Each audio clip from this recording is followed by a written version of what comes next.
Hey YouTubers, it's Charlie. So James Gunn dropped a teaser for Guardians of the Galaxy 2 in anticipation of Comic-Con next week, so I'm going to do a breakdown of that, but I'm also going to explain why the Comic-Con trailer they're releasing is basically going to be super banned all over the internet.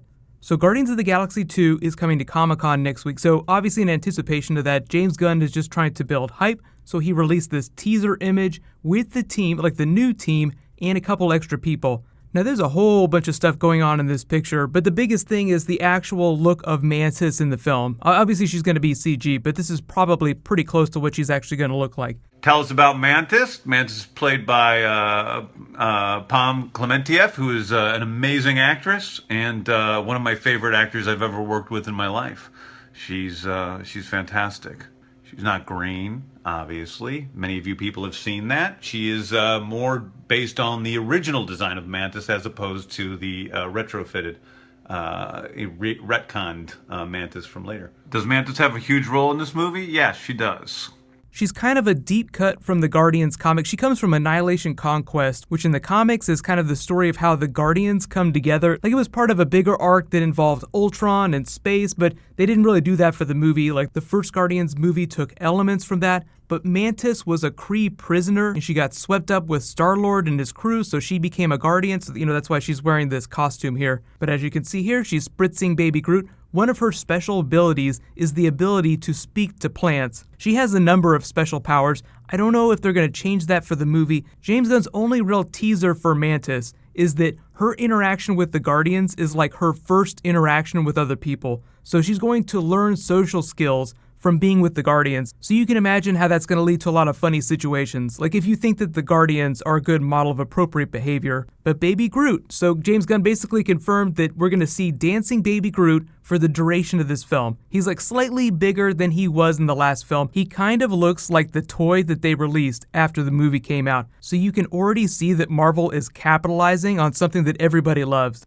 But James Gunn did say, the question is though, is which version of Groot is he going to be? Is he going to be a regrown version of the original Groot, or is he like the son of Groot? So if you haven't read the comics, Groot regrows himself, so he still retains all of his knowledge. So think of it as like Mr. Sinister from the X-Men comics, reconstituting his body from blood or genetic material. Groot can do that, you have to grow him, so it's going to take time for him to get big again. But the word James Gunn used, I think, was rambunctious. He's going to be like a rambunctious little teenager Groot. So very clearly he's bait for little kids. So like if you have a little brother or you have your own children, Baby Groot is like their POV character. So the other big question that I saw a bunch of you guys asking me was why Nebula is going to be a member of the team. I don't know necessarily that she's actually going to be a legit member of the team, but it seems like she's going to be with them for at least a little while because there's this Gamora-Nebula relationship that's going to play out over the course of the film. They are sisters. They've both been twisted by Thanos, who's kind of like their surrogate father. So just expect a lot of fun Gamora-Nebula scenes. Just,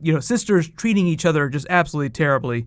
Yondu and Kraglin back, of course. They made it sound like Yondu is going to be a member of the Guardians, but I don't know if that's necessarily the case either. Just like Nebula, they might just be traveling with the Guardians for a little while, so I guess you could call them honorary members. It just depends on how specific you want to get. But Kraglin is actually James Gunn's younger brother. Most of you probably know him by now. But they've been teasing the Guardians Comic-Con footage they're going to be bringing. There will be Guardians footage. Can I give you a hint at Comic-Con fun? I think I've given you guys a lot of hints at Comic-Con fun. I thought, we're going to show you something special.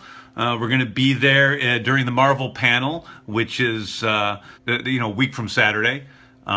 Chris Pratt and I are going to be there. We're going to have a lot of other people from the movie there. So I think it'll be really, really fun. I'm excited to show you guys a little bit of what we've been up to. The reason a lot of people are upset is because Marvel probably isn't going to post that publicly, and they're probably going to auto-ban anyone that posts it. The only reason, like the James Gunn said, the big reason for that was because the effects aren't finished, so Marvel feels like it won't hold up to repeated viewings. Like, it's really fun to see it once, but typically with new footage like this, you watch it like 5 or 6 times. They just feel like they want to wait till they have something nice and shiny that looks completely finished before they post it officially. So depending on what actually ends up happening next week, I'll totally do a video for it. Whatever the trailer is, of course I'm going to do a video for it. But with things like that are kind of up in the air, you just kind of have to wait and see what it's going to look like. But one way or another, there will be footage next week. So it's going to be a lot of fun. And the movie's going to be great. I don't know why Marvel's worried about people seeing unfinished footage. I feel like there's just a lot of people who aren't really connected to what's going on. They haven't been following the movie, so they see half-finished footage or footage without the effects or music laid in, and they think that's what the final movie looks like. I know that sounds kind of stupid, but you'd be surprised what the average person thinks like when they see something offhandedly. But no worries, it'll be awesome. And that's actually the only thing that I think is going to be somewhat problematic. There'll be a whole bunch of trailers, pretty much all the other movies that are going, like Doctor Strange. I think that they'll be posting official footage, so no worries about that stuff. So there'll probably be some new Doctor Strange footage, there'll be Guardians of the Galaxy, there'll be new Suicide Squad, and then there'll be like Flash Season 3. There'll be a whole bunch of other stuff. I'll be doing preview videos next week that'll be a little more specific about when stuff is dropping, the videos I'm going to do, so be sure to subscribe to get that. And I'll just go ahead and start my Marvel giveaway early. So all you have to do to enter is be a subscriber and leave a comment on this video. It's just a $20 Amazon gift card. I'll just remind everyone the next Marvel video I post. Tomorrow I've got some new Star Wars Episode 8 coming, so a lot of new comic book stuff coming this weekend, a lot of Star Wars. Star Wars Celebration is still happening right now. It's going to be going all weekend, so there'll be a whole bunch of new Star Wars stuff.